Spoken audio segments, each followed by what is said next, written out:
Turabashuhuje abateze amatwi ibiganiro bya James Sport Focus TV.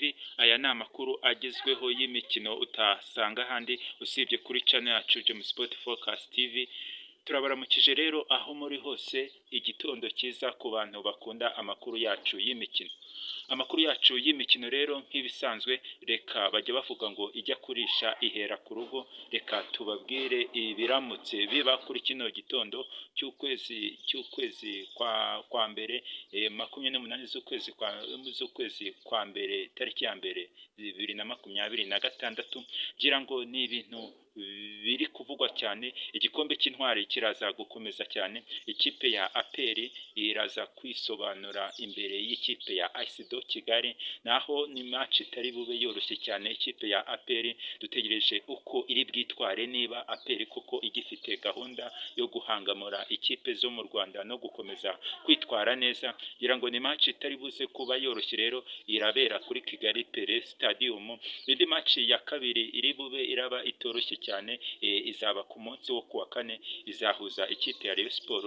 Ni match izaba ikomeye, dutegereje nimba ikipe ya Rayon Sport ishobora kuba yakwitwara neza ikaba yatsinda ikipe ya Police.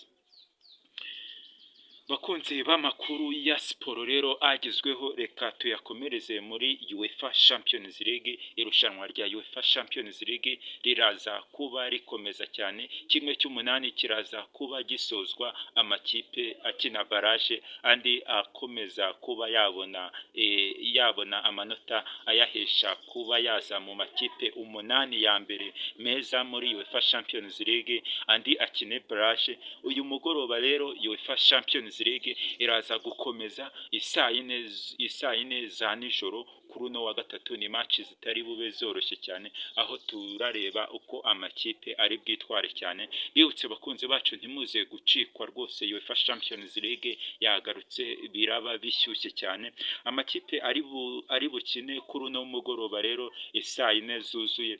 Ikipe ya Ajax Amsterdam irakina n'ikipe ya Olympiacos, naho ikipe ya Arsenal nyuma yo gutsindwa n'ikipe ya Manchester United ibitego 3-2 iraza kwakira ikipe Keret Amati. Ni akamaci karaba katoroshye cyane. Naho indi match iri bube cyane, ikipe ya Monaco iraza gukina n'ikipe ya Amati. Ni akamaci karaba gakomeye cyane. Naho ikipe ya Monaco nkosoreho gatoya abakunzi bacu, Monaco iraza gukina na Juventus, ahubwo ikipe ya Keret Amati iraza gukina n'ikipe ya Arsenal. Naho ikipe ya Athletic Bilbao iraza gukina n'ikipe ya Sporting Club Portugal, niyo muri Portugal. Ni match itari buze kuba yoroshye cyane. Naho ikipe ya Barcelona ikomeye cyane yo mu gihugu cya Espagne iraza kwesurana n'ikipe ya Copenhagen. Akandi kamaci gahari cyane, match zose ziri buze gukinirwa rimwe isaa yine. Ikipe ya Leverkusen nayo iraza kwitwara neza cyane, iraza kuba ikina n'ikipe ya Villarreal. Match itari buze koroha nanone, iraba ikomeye mu gihugu cy'Ubudage, kuri Signal Iduna Park. Ikipe ya Borussia Dortmund irakina n'ikipe ya Inter Milan, naho ikipe ya Club Brugge ikina n'ikipe ya Olympique de Marseille. Nako ni akamaci karaba gakomeye. Abakunzi b'imyidagaduro b'urubuga rwa betting rwose muze gushyiraho mwihere ijisho, muze kunguka amafaranga menshi.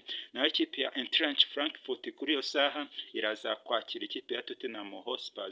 Nako ni akamaci kari buze kuba isaa yine. Izi match zose zirabera rimwe. Ikipe ya Liverpool kuri Anfield Road iraza gukina na Karabage, naho ikipe ya Manchester City ize gukina n'ikipe ya Galatasaray kuri Etihad. Ni akamaci nanone karaba gakomeye. Naho ikipe ya PSV Eindhoven iraza kwakira ikipe ya Bayern Dominic yo mu gihugu cy'Ubudage, nayo ni match iraba ikomeye cyane. Naho ikipe ya Paris Saint-Germain mu rugo iraza kuba yakira ikipe ya Newcastle United. Paris Saint-Germain ikipe iheruka gutwara igikombe cya shampiyona. Naho ikipe ya Benfica rero iraza gukina n'ikipe ya Real Madrid.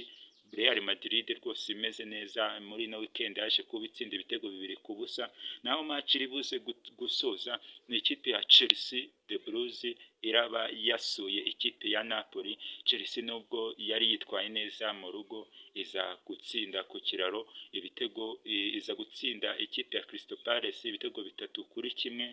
Iri joro rero tugiye kuyitega ku munzani turebe niba yatsinda ikipe ya Napoli kugira ngo turebe ko uyu mutoza ari seri.